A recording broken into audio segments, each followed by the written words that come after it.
What's going on, everyone? Jeremy here from the Quartering, and this is a huge scandal rocking the Magic the Gathering competitive scene. And as you know, many of you know, I enjoy Magic the Gathering and was just returning to the game. And now, well, it would appear that nothing much has changed. I've talked often about how Magic the Gathering is the best game on the planet run by the worst company on the planet. And I've said that since the day I was banned for life for being too much of a spicy boy and pointing out a lot of the hypocrisies that go all the way up to the top with people like Mark Rosewater. And obviously, I had my little spat with the cosplayer, but that was trumped up so that they could ban me.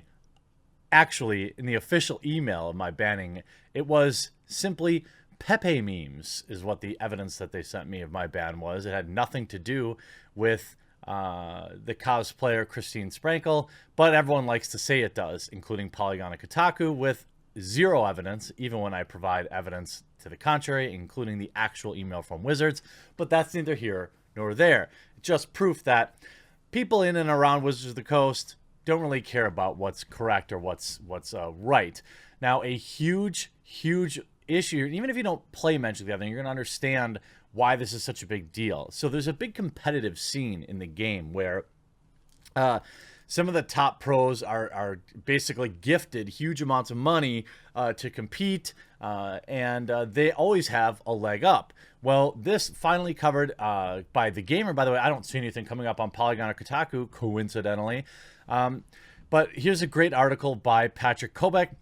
Today has been a day filled with drama in the world of Magic the Gathering following the ban of well-known competitive player Austin Bursavich by Wizards of the Coast from all formats of play. While Bursavich can be a polarizing figure in the game community, the reason for his ban appears to be rooted in revealing a lack of competitive integrity for upcoming tournaments, and Wizards of the Coast doesn't seem to handle controversy well. Essentially, he embarrassed them. He leaked information that proved pros on the payroll were getting information a week ahead of everyone else so they could have a week of preparation, while the regular people who compete in the same tournaments wouldn't have that same advantage. Absolutely disgusting. Details are still emerging about precisely what occurred, but now it appears that WotC provided its own Magic Pro League players with crucial information on the change in competitive format and used their standard non-disclosure agreements to ensure that MPL players would be not made aware of this information for weeks to come, which destroys any supposed competitive integrity in the tournaments to come and provides MPL players with a significant advantage. An unnamed source, a member of the MPL, leaked the details to Bursavich, who is not under an NDA. Bursavich then revealed the information online, and Wizards of the Coast demanded to know his source. When Bursavich refused, WotC issued what appears to be a permanent ban from all forms of the game, paper and online. As one might expect, reaction has been largely negative, regardless of how one feels about Bursavich. Before diving into the handling of this ban, we need to pivot back to the leaked information about the change in the format and the competitive form event. The change appears to be taking effect in June, which will move modern and draft and standard MPL players having this information long before competitors allows for more time to prepare and practice, whereas non-pro players will continue to hone their skills in a format that, unknown to them, is no longer the principal method of winning competitive events. This is huge, even if you don't understand Magic, right? Let's take a basketball analogy. If you were competing in a group of skills, one was free throws, one was three-point shots, and one was dunks. But a group of elite players who already get all the advantages know months before you that they're actually removing three-pointers from the preparation or from the contest altogether. You're going to waste all that time preparing for that, and they have a huge advantage over you. Of course, events will still move forward. There will still be players competing for a top spot. Unfortunately, the results for upcoming competition will surely be tainted by this news. And going forward, there is no reason to believe that the MPL players are not being prepped in advance to have competitive advantages, which is sad to see for a game as rich and complex as Magic the Gathering. Although players are understandably upset and disillusioned at the reveal that there's no competitive integrity in Magic the Gathering, the extreme permaban of Bursavich is equally frustrating. While WotC is free to ban anyone, they wish to ban from their game. He is a long-time member of the community, world-class player with highly ranked finishes at Mythic Championship events, not bound by any NDA. By the way, this would still be ridiculous even if he didn't, if he was just a Joe Schmo. Unless the new information is revealed to the contrary, it appears WotC banned one of the best players in the world for refusing to give up the source, rather than its own up to their lack of integrity and competition. WotC seems bent on punishing anyone they can in a sense of likely strategic, since this manner of bullying intimidation may keep others from speaking out the next time they discover similar actions of dishonesty at the supposed highest levels of competitive play. For now, we hope Burcevic sees a reversal on his bans for bringing to light the shady behavior as on the part of Wizards of the Coast, and we're not going to hold our breath, though. In the past, WotC has issued bans for all sorts of reasons, many times in situations where it also felt unfair, such as being in the same group chat as someone who's leaked information under an NDA agreement.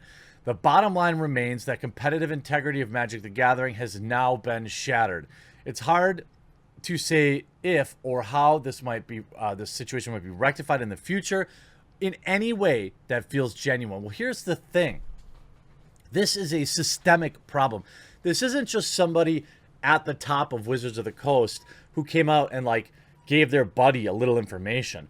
This is a system that is in place and has been in place for who knows how long, that has given competitive players a significant advantage over other players who pay to play in the exact same tournament. This is absolutely ridiculous. You would think in some manner of the fashion this should be against the law, because people are competing for huge cash prizes, hundreds of thousands of dollars, and you're giving people an inside track. And by the way, if these people were on, if the regular people got advantage and the pros didn't, that wouldn't be okay either. Anybody, and I mean anybody, getting a personal, a competitive advantage in a tournament that's supposed to be winner take all is absolutely corrupt and disgusting. Now, I've played Magic the Gathering since 1993. All right, I've played the game longer than many of my viewers have even been alive. And Wizards of the Coast has had a long and illustrious history of having some truly boneheaded decisions when it comes to competitive play and with their interactions with just regular folks who play their games. They've been completely ignoring the local game stores in favor of selling their product on Amazon directly. The cardstock quality they've been producing over the years has gone down and down, and yet people keep playing the game because there's just nothing like it. It's a really sad situation to be if you're a player of this game or a fan of the game, and I'm not sure what this means for people who are in the tournament. Are they going to quit? Are large Magic the Gathering channels like Tolarian Community College, are they going to come out and disavow this? I don't know. See, Magic the Gathering is also well known for having access level journalism in the ways that they handle, for example, card spoilers. Only the ones that don't speak negatively about the company get access to Magic the Gathering information before anyone else. There's a well-known story of a Magic the Gathering YouTuber who dared to criticize something Magic the Gathering did, and then they, in their own words, removed his ability to get access to spoiler information. Petty, pathetic, childish behavior. This is exactly what we saw and still see in the video game industry, and we will continue to see until more people work hard to call it out. I'm calling for an immediate reversal of the ban of this player, because this player wasn't under any NDA to not disclose this information. And guess what? He's not required to disclose his sources in any way, shape, or form. If Polygon had leaked this, then what would you do? Would you sue Polygon? Oh no, they're just an extension of your marketing arm. Because it's a single player and you can bully them, you're going to do it. And oh, by the way, when they lock you out of your online account, now I don't know if he plays on Magic the Gathering Online or Magic Arena, nonetheless, it is likely that they are holding thousands of dollars in cards hostage. When I was banned from the game, they closed down my Magic Online account without letting me sell off my cards, which meant I lost thousands of dollars in cards, which I successfully won in a dispute using the PayPal system. But who knows what this player will be able to do with Magic Arena, if they even use PayPal. If they played Magic Online, the other version, I don't know. And what does this really mean for the competitive scene of Magic the Gathering? I'm going to be watching a lot of the pros, you know, LSV. Are these people going to come out and speak out against this? Are they going to admit the advantage that they've had over players? Because that's disgusting too. Just rot from the top to the bottom and nobody's covering it, shockingly. I hope you enjoyed this video. We'll talk to you again real soon.